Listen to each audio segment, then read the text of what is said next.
Chào mừng quý vị quay lại với hồ sơ bi kịch. Có thể khi nhìn vào tiêu đề hoặc những thông tin ban đầu, nhiều người sẽ nghĩ rằng đây là câu chuyện đã cũ.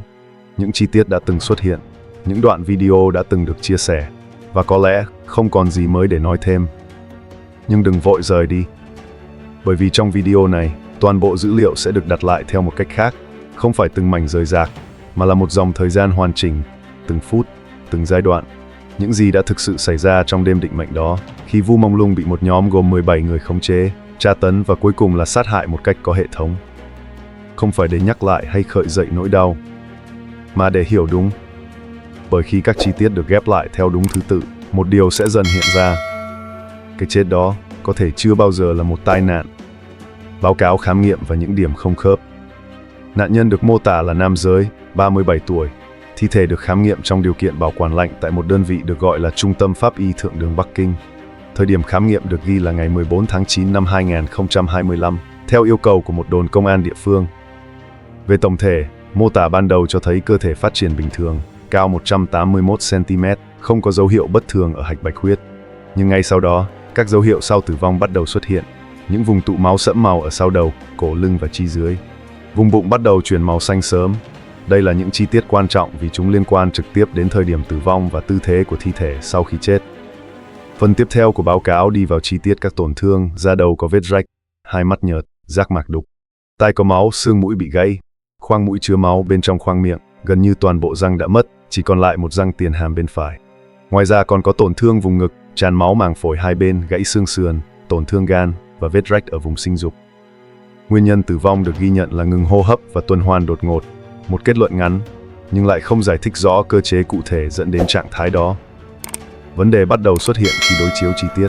Tên của cơ sở pháp y được nhắc đến trong báo cáo không có hồ sơ công khai.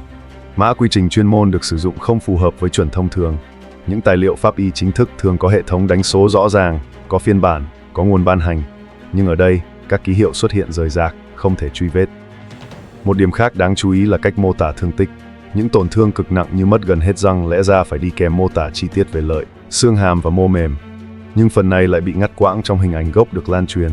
Điều này tạo cảm giác rằng nội dung đã bị cắt bỏ hoặc chỉnh sửa ở những vị trí nhạy cảm. Ngay sau khi bản báo cáo này lan ra, một luồng thông tin khác xuất hiện. Một bản báo cáo được cho là từ năm 2012. Nội dung gần như giống hệt, chỉ khác tên nạn nhân, thời gian và nguyên nhân tử vong được ghi là tai nạn giao thông. Thoạt nhìn, điều này được dùng để chứng minh rằng bản báo cáo đầu tiên là giả, nhưng khi đặt hai bản cạnh nhau, một vấn đề lớn hơn xuất hiện. Cả hai đều sử dụng cùng một tên tổ chức pháp y không tồn tại, cùng một mã quy trình bất thường. Điều này khiến khả năng bản cũ là thật trở nên rất thấp. Ngoài ra, các mô tả thương tích trong hai bản cũng gần như trùng khớp, tổn thương nội tạng, dấu hiệu sau tử vong, thời gian tử vong suy đoán. Sự khác biệt duy nhất là cách giải thích nguyên nhân. Một bên là rơi lầu, một bên là tai nạn giao thông. Điều này dẫn đến một khả năng khác, không phải bản đầu sao chép bản sau, mà có thể bản sau được tạo ra để làm nhiễu thông tin của bản đầu. Đặc biệt khi bản thứ hai đã loại bỏ một số chi tiết khó giải thích, như tổn thương đặc biệt ở một số vùng cơ thể. Giai đoạn 1 và 2, treo ngược và cú rơi. Dựa trên dữ liệu thời tiết, ánh sáng trong khu dân cư và độ yên tĩnh của môi trường, thời điểm này nhiều khả năng xảy ra sau nửa đêm ngày 10 tháng 9. Một đoạn video trước đó cho thấy sự xuất hiện của lực lượng chức năng vào khoảng 23 giờ. Nhưng sau thời điểm đó, không có bằng chứng xác nhận họ còn ở lại. Điều này tạo ra một khoảng trống đủ dài để những gì xảy ra sau đó diễn ra mà không bị can thiệp. Câu hỏi đặt ra là vì sao lại treo ngược? Những đoạn hội thoại được cho là đã được ghi lại, những câu như mở bụng ra hay nhổ ra đi. Những chi tiết này gợi ý rằng những người liên quan tin rằng nạn nhân đã nuốt một thiết bị lưu trữ, có thể là USB, và họ đang cố ép anh ta nôn ra. Đây là một sai lầm về nhận thức. Treo ngược không khiến một người nôn ra thứ đã nuốt. Nó chỉ làm tăng áp lực máu lên đầu, gây đau đớn, hoảng loạn và mất kiểm soát tâm lý. Ở giai đoạn này, theo phân tích từ âm thanh, nạn nhân vẫn còn tỉnh táo, giọng nói rõ, khóc lớn. Điều đó có nghĩa là vùng miệng và răng chưa bị phá hủy nghiêm trọng. Những vết chảy xước bên ngoài cửa sổ nhiều khả năng xuất hiện trong lúc chống cự. Thời gian bị treo không được xác định chính xác, nhưng các đoạn âm thanh cho thấy nó không diễn ra trong vài phút. Nó kéo dài đủ lâu để tạo ra sự suy kiệt cả về thể chất lẫn tinh thần. Và rồi giai đoạn thứ hai bắt đầu. Nạn nhân bị thả xuống. Cú rơi từ tầng 5 không phải là một chuyển động thẳng. Khi rơi đầu xuống trước, phần đầu và mặt sẽ là điểm tiếp xúc đầu tiên. Sau đó cơ thể xoay và va đập thêm vào vùng ngực và bụng trên. Những gì báo cáo mô tả phù hợp với cơ chế này: gãy xương mũi, rách da đầu, tổn thương vùng ngực, tràn máu màng phổi, gan bị dập. Đây đều là những chấn thương điển hình của va đập mạnh từ độ cao. Nhưng có một chi tiết không khớp. Cú rơi này có thể gây thương tích nặng, có thể gây tử vong, nhưng nó khó có thể khiến gần như toàn bộ răng biến mất, chỉ còn lại một chiếc. Điều đó cho thấy có một giai đoạn khác đã xảy ra sau cú rơi, một giai đoạn mà các thương tích tiếp tục được tạo ra khi nạn nhân vẫn còn sống. Một điểm quan trọng khác là thời gian. Nếu cú rơi xảy ra vào khoảng 1 giờ đến 2 giờ sáng, như phân tích từ dữ liệu ánh sáng và điều kiện môi trường, thì nạn nhân có thể đã nằm dưới đất trong một khoảng thời gian nhất định mà không được cấp cứu. Điều này có hai hệ quả. Thứ nhất, nếu anh ta chưa chết ngay sau cú rơi, thì việc không được can thiệp y tế sẽ khiến tình trạng xấu đi nhanh chóng. Thứ hai, việc quay lại sau đó để kiểm tra tình trạng cho thấy hành động không phải là vô tình. Nó có sự theo dõi, có sự chờ đợi và có quyết định tiếp theo. Giai đoạn 3 bên trong căn hộ. Sau cú rơi, mọi thứ lẽ ra phải kết thúc ở đó, nhưng một chi tiết xuất hiện đã thay đổi hoàn toàn hướng phân tích. Một đoạn video quay qua lỗ nhìn cửa. Hình ảnh không rõ nhưng âm thanh thì đủ. Một nhóm người đang đưa một cơ thể từ thang máy quay trở lại căn hộ, và trong âm thanh đó có tiếng khóc, có tiếng nói, có lời cầu cứu. Điều này xác nhận một điều: nạn nhân vẫn còn sống sau cú rơi. Âm thanh được ghi lại cho thấy giọng nói yếu đi, không còn rõ ràng như trước, có dấu hiệu khó thở. Điều này phù hợp với chấn thương phổi hoặc tràn máu màng phổi đã được mô tả trong báo cáo. Nhưng điều xảy ra sau đó mới là phần quan trọng nhất. Khi cánh cửa đóng lại, không còn hình ảnh nào nữa, chỉ còn lại suy luận dựa trên thương tích. Khoảng thời gian này có thể kéo dài từ 1 đến 2 giờ, hoặc lâu hơn. Trong khoảng thời gian đó, nạn nhân không còn ở ngoài trời, không còn ở nơi công cộng, mà ở trong một không gian kín, nơi không có nhân chứng trực tiếp. Và các thương tích cho thấy bạo lực không dừng lại. Việc gần như toàn bộ răng bị mất không thể xảy ra do cú rơi. Nó cần lực trực tiếp, lặp lại và có chủ đích.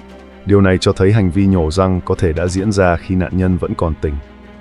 Cùng lúc đó, giọng nói được ghi nhận dần trở nên méo mó, khó nghe, nhưng vẫn còn ý thức. Một câu được trích lại nhiều lần: cứu tôi sai rồi. Đây không còn là phản xạ, đây là nhận thức. Trong cùng giai đoạn, tài liệu cũng đề cập đến khả năng có can thiệp vào vùng bụng. Những câu thoại trước đó như mở bụng ra không còn là lời đe dọa, nó có thể đã trở thành hành động. Nếu điều này xảy ra, hậu quả sẽ không chỉ là đau đớn, mà là mất máu, sốc và suy đa cơ quan trong thời gian ngắn.